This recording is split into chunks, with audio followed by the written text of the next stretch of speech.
Coming up on Cache Rendezvous. The Kane College of the Arts is displaying some nude art, how some are reacting. And the USU men's distance medley relay team placed in nationals, but where did they land? It wasn't Christmas, but some deer were flying. We'll show you why coming up. There's wind and rain and snow and hail coming. I'll tell you when in weather. All that and more, this is Cache Rendezvous.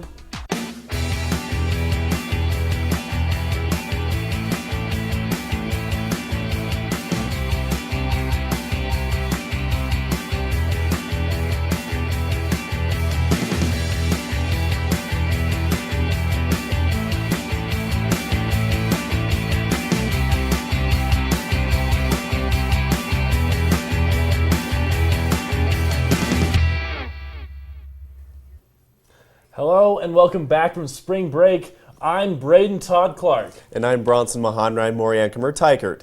Welcome to Cache Rendezvous. Bronson, did you know we have a team here at USU who was ranked number 2 overall going into their national meet? No, I didn't. That's pretty cool. Well, I went out and got to know the team you might not have heard about, but definitely should. Running. It's what they do. Practicing every day, the athletes on the track and field team says it's becoming one of the best programs in the entire country. It's just a testament to what the coaches have going on here. It's a great program. Had a lot of success. I don't know what you did over your spring break, but our men's DMR team placed 5th in the country in their national tournament held in Texas this last week, giving us 4 more All-Americans. DMR, or Distance Medley Relay, went into the meet ranked 2nd in the country. Some say it was a perfect storm, having some of the best athletes in USU track and field history being on one team. These guys that I was running with, we all just bought into the program from the beginning, and it's paid off. So it shows that really anybody can compete with the nation's best as long as you just work hard. And for one of the most decorated Aggie athletes of all time, he picked up his 7th All-American honor this last weekend. Feels good. I'm trying to see if I can get 9-time All-American that's held by Mr. Parker, I think. That's my goal, is to tie him. I feel like I can race faster when my team's depending on me, and when I'm running for the team, that's special to me. Here you go, Tyler. The DMR team may be finished their season, but these athletes are far from finished as they begin their training for their upcoming individual meets. According to the Cross Country Coaches Association, Utah State's men's track and field and cross country program ranked 13 in the nation in the Program of the Year standings. One local thrift store is doing more than just selling clothes. ATV's Alex Zelliner shows us how they are helping out the community. Somebody's attic may look like a normal thrift store with things like clothes, shoes, and books, but We're a nonprofit thrift store that really works closely with the community, mainly CAPSA and the Family Place. because they're a nonprofit, they're run mostly by volunteers. We're always taking volunteer applications if people want to get involved and help, but generally those slots are very few because we have such dedicated volunteers. Volunteers like Connie, who can see what somebody's attic does for the community. I just think it's a wonderful, wonderful thing that the CAPSA has something like this for people that need it, and I just think it's a good job to have. A job made great because We've got a lot of regular customers that come in just like on a first name basis, and everybody's just super friendly and happy all the time, so it's really cool. It just brightens up people's lives, and day. those customers and the money they spend helps the thrift store do things like A lot of times CAPSA will call us and they'll have somebody in need that's overcoming like a violent or domestic abuse kind of situation, and they're in need of clothes, and we know that they're coming in and we'll give them a voucher and they can buy clothes for them and their kids and things like that. Overall, they know it's a good place for people to come to and get things that are, not brand new. Some of them are, but it helps CAPSA and it helps the people of the community. Alex Zelliner, Cache Rendezvous. Somebody's Attic is open downtown Logan from 11 to 5 Monday through Saturday. Who do you think can make a better video, an English major or a history major? The College of Humanities and Social Sciences held its first film festival to find out, and Taylor Emerson is here with us to show you who came out on top. Well, guys, it's their first year. They had about 19 submissions, and they had people from all over the university, not just English and history majors, and they were pretty excited about it. This is Sanzai by Connor Bond. And it's the overall winner of the College of Humanities and Social Sciences inaugural film festival. While Connor won, congratulations, Connor. The college thinks they are the real winners because they say these films show how the festival gives students from across the university the chance to develop two very important skills: shooting and editing video. This is kind of one of those sneaky ways to invite students to practice their skill set and have a good time while they're doing it. It's another tool that students should have in their toolboxes as they go out in the world.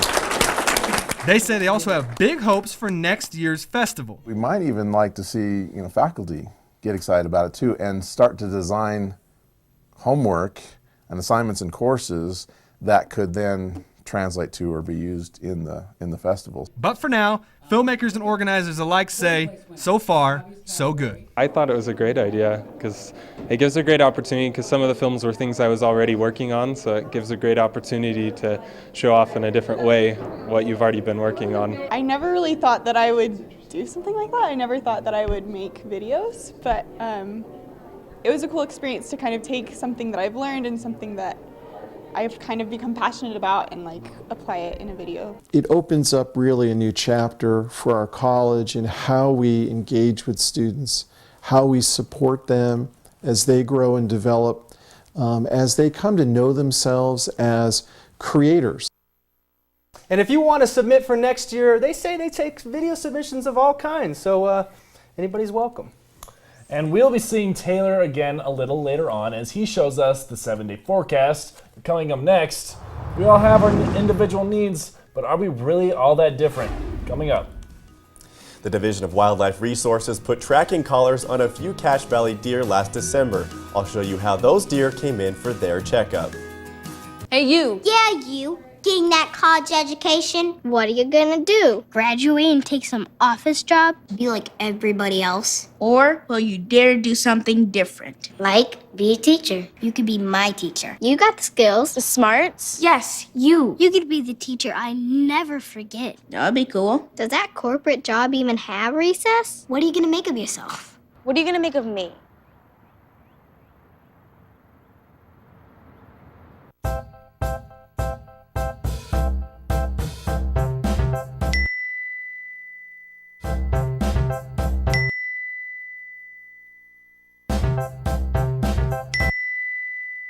Planning the right amount of food is hard. The Guestimator makes it easy. Just tell it who's coming and what's for dinner. Then it tells you how much to make.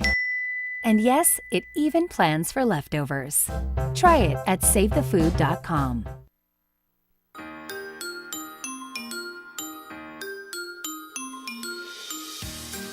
Welcome back. If you saw flying deer last weekend, it wasn't Santa Claus. The Division of Wildlife Resources and helicopter crews were working together to capture mule deer in Cache Valley.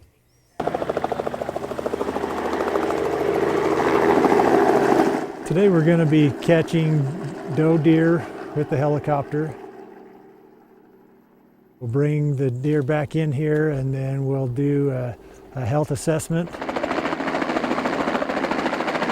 The deer that we'll be catching were collared in December and measured. The helicopter can fly right into them, use a net gun to catch them.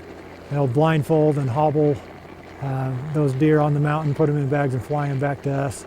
Today I'm going to be help carrying, and basically what that means is the helicopter will come and drop the deer off, and then we go and orient them correctly, put them on a stretcher, and then bring them over to the scale, and then we weigh them, and then we bring them over from the scale to the tables, and they can start all the procedures on them. The cool thing about being out here versus being in school is you can learn hands-on. I'm more of a hands-on learner. Look at the size of that tick. Is that a tick? Guacamoles, yeah. We'll look at the rate of decline in body condition through the winter. We'll get some measurements on their body lengths and weight, and we'll do a general assessment of their body condition We'll look at some rump fat and loin thickness, and we'll check to see if they're pregnant or not. We'll process those deer here on site, and then we will release them here on the same site. When the deer come in, I make sure I check them for injuries. Is that a doctor right here talking back there? And then we need to write down that you had that problem with the lip, help with taking the appropriate biological samples, and also give them some preventive care, like some injections. 1.5 milliliters. Yes, for the deer that are captured, it's stressful, but for the overall population, the study is beneficial.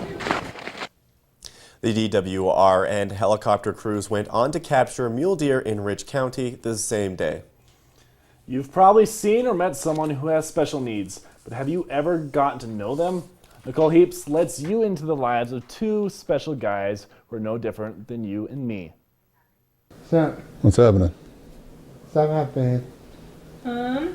Jeff? The doctor always calls it brain anoxia, which is low oxygen to your brain, during the gestation of his pregnancy. April Fools! April Fools! It's February. He's so unique, He's a permanent 8-year-old, so your kids, you want to grow up and get out and go do your own thing and go to school and become something and do what you want to do in life and have your own family, and he'll never have any of that stuff. Sorry. But at the same time, you constantly have this innocent, pure heart living with you. Put my dad. Dad, I saw you. I'm 35 now. I love him. It's my good friend. His extra chromosome affects every single cell of his body. When's your birthday? On the 27th that day, October. Of October? Yeah. My mission as his mom was to help teach people that it's okay to be handicapped, because every one of us have some sort of handicap. Well, yes. It doesn't really matter if it's just a little one or visible, or if it's just a mental illness or anything that makes it so that we feel like being more inward, or not so much reaching out to people, but just kind of keeping it to ourselves. Teasing each other. Instead of always looking out and looking up or whatever, kind of get your eyes down and notice people in wheelchairs and people that are different or might look different, and try and get to know them a little bit, because you'll find that you could have a really great friend. They're just people that do funny stuff and stupid stuff and great stuff, and you just treat them like people. I love him. If you'd like to know how you can get involved in the lives of those who have special needs, visit our Facebook page. But coming up in weather, the sun has been melting a lot of snow away. We'll see what we can expect this coming week. Right now, your current temperature is 58 degrees.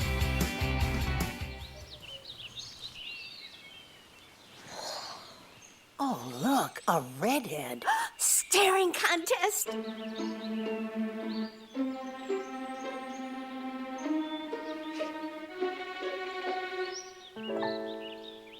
You still got it. I know. Come alive with the forest. The dad was cute. You were looking right at us. Visit discovertheforest.org to find a forest near you.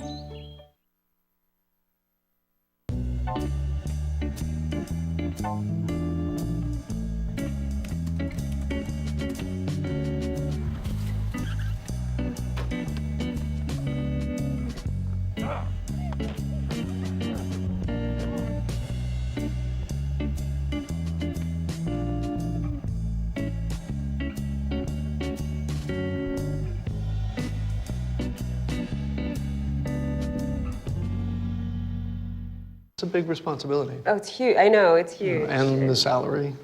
Oh my god, yes. I mean, Right. I was about to move in with my parents, and right before, so this saved me. I really believe in you, Thank you. It's nice to hear that from someone.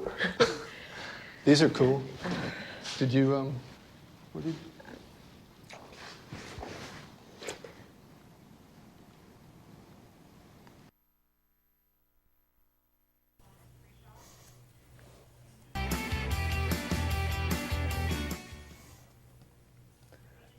Taylor Emerson is here with us for our full Cache Valley forecast. What's the rest of our week looking like, Taylor? Well, I mean, it's storming right now. It's blowing in a lot of weather our way. I mean, there's some bad weather coming our way, and I'll take a look at our national forecast, and we'll show you where it's coming from. First and foremost, though, let's take a look at the nor'easter out here in New York and into Maine. That is bringing about 2 feet of snow into those areas. This is about the third storm that's hit there in about 2 weeks. Now, what that's doing is canceling flights and delaying all kinds of people, causing all kinds of madness. But hopefully, the snow right here we're getting might not do that. This is the storm that's blowing through Nevada into Utah. This is going to bring together about 6 inches of snow is expected. That's 25 mile an hour to 35 mile an hour gusts blowing that in overnight. Let's take a closer look at that storm right here. See this green right here? This is actually some denser rain right now. That's about 5 inches of rain potentially in those yellow and redder areas. And when that hits a cold front, that's going to turn into snow. And as it blows into Utah over the weekend, it's going to settle in about Saturday night into Sunday morning. And it won't stay until about Monday. Let's take a look at our state radar right now to see what's going on. You can see it's already on its way right there. It's coming in that green, like I said, that green is that denser, more rain is expected. But right now, it's looking pretty okay. Those winds are bringing in some rain right now, some scattered showers today, as we've seen already, some light to heavy rain at times. It really depended. Wasatch Front seen about the same thing. Some snow in the higher elevations. But let's take a look at our 7-day forecast to see what's really going on. On our 7-day forecast, what's going to show us is that tonight, 80 to 90% rain. And that's going to turn into potentially 100% overnight. But into Thursday, that drops down to 50% in the morning and in the midday. That's a 58 and a 46 high on both days. 38 and 28 overnight lows. And then you can see where that cold front and that storm really sets in. 20, 50, and 40% snow Friday, Saturday, and Sunday. 31, 26, 25 overnight lows. So that's where the snow really comes in. 46 on the high, 44, and 42. Now, like I said, that's going to bring about an expected 5 or 6 inches of snow, but it does bring a winter weather advisory. Bad travel conditions, they say. And again, those gusts, those 25 to 35 mile an hour gusts, they could get up to 50 mile an hour tonight. So if you have to travel to Salt Lake, do be careful. But then we look and we see Monday and Tuesday is when it really does clear up. It gets into a 44 and a 49. So we get back into our regular weather that we've been seeing this week. Some really nice temperatures and the overnight lows come back up. So all in all, we got to get through this weekend. But once we do, we should see some pretty nice weather, partly cloudy and sunny next week. We send it back to Brady and Bronson on our Cache Rendezvous set. Thanks, Taylor. Coming up, Logan is continuing to grow in population. We'll show you which apartment complex is growing along with it. Did you know USU has a collection of rare and antique books? Where you can find them when we come back. Looking for these? You drive buzzed. It could be one very expensive ride. First, you gotta make bail. Then pay me to get your car back. Your insurance premiums will go through the roof. And my legal fees just keep adding up. All told, it could end up costing you $10,000. Buzzed, busted, and broke. Because buzz driving is drunk driving.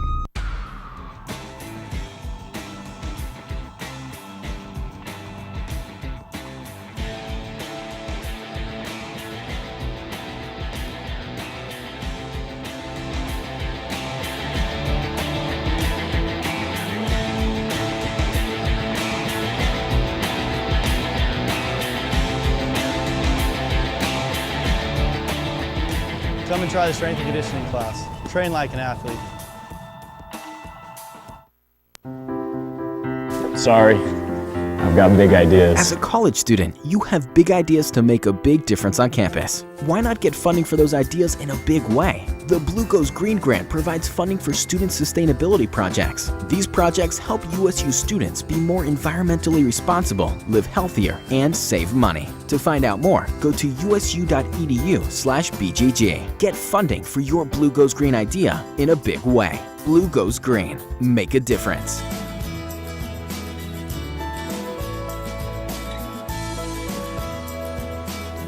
We We have Yaz and Giri here in the studio. Have you guys heard about the construction in south end of Logan? Yeah, it's pretty loud. Well, I went and checked it out, and there's one property that keeps expanding to keep up with the growth here in Logan.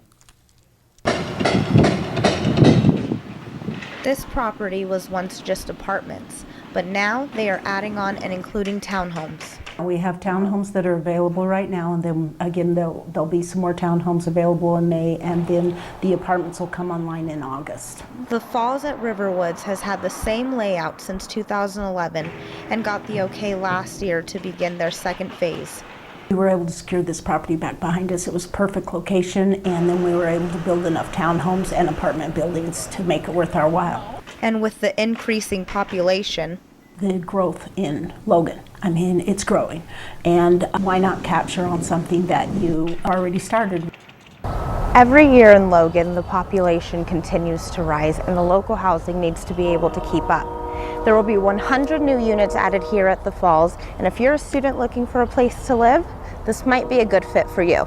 We are about 7 to 8 minutes away from campus, and we also have a bus route just directly in front that's free public transportation that takes you from here directly to the transit station on 4th North. Then from there it can take you directly to campus. But if you want to stay away from the commotion near campus, if at the end of the day you want to get away and not have to worry about noise and study in peace, it's just a really pristine area to do so.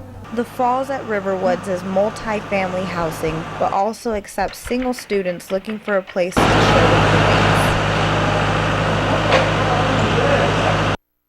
Visit our Facebook page for more information about the Falls' new add-ons. Did you know we have a collection of rare and original books from as far back as the 1400s? And curators say typically books that rare would be off limits. Taylor Emerson shows you where you can get your hands on some of those rare books. Oh, you've got to come in here and see this. You're never going to believe it. And what's unbelievable is the history that's on display. Having something like this, right in front of me every day is, kind of an amazing experience. Mikovic says the Hatch Room here at Utah State's Merrill Kazir Library houses things from all over history, like this royal folding seat, which dates back to the 1400s, and these hand-carved wooden panels from the 1500s. She says almost everything in the Hatch Room was donated to Utah State from Boyd and Annie McQuarrie Hatch back in the 1950s. I think it was an incredible gift, a very generous gift, and one that's remained important, to Utah State for a long, long time. But the best part about the gift might be the books. They say they've got anything in here from religious studies to landscape architecture, and you're free to choose any one you want. But they'd ask that you don't handle the books yourself. Instead, they would tell you to fill out one of these, and the staff would bring you your book and teach you how to handle it properly. Because if you were to damage one of these books, that might be a big problem. It would be next to impossible, if not completely impossible, for us to replace some of the materials that we have. But that aside, the curators welcome anybody to come visit and experience the things here on display. We have kind of a reputation as being a very exclusive environment, and we don't like that. We want everyone to feel like if they want to come in and see things, if they want to come into the Hatch Room, that's great. We'd love to have you. The Special Collections Room is open Monday, Thursday, Friday from 9 to 5, and Tuesday, Wednesday, 9 to 7. Up next, what are the people saying about the nude art displayed in the Kane College of the Arts? It's what's underneath the skin that matters for one Utah artist's self-portraits. We'll show you how he does it.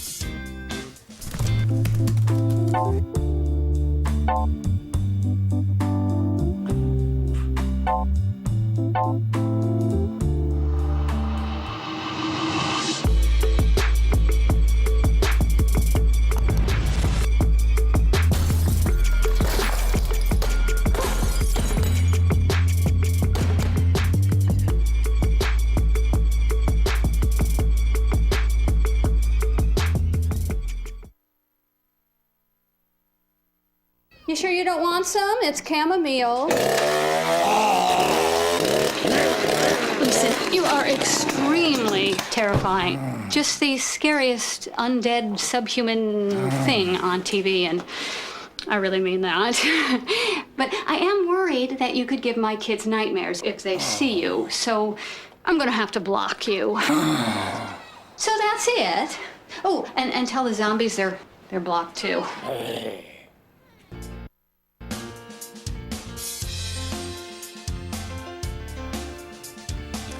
Shani Howard is here. Shani, you said there was something a little different about some of the art in the Caine College of the Arts. Yeah, I was walking through it over spring break and I noticed that some of the displays weren't exactly what you would see in your public art gallery. Oh, okay, well. Professor Marissa Vigneault moved from Philadelphia to Utah 6 years ago. When she started teaching her art history students about nude and contemporary artwork, she was shocked by the response she got from them. I had complaints on my student evaluations at the end of the semester, and it was really divided. And I'd say half of the class was very much in support of, I've never seen these works of art before, thank you for showing them to us and talking about them.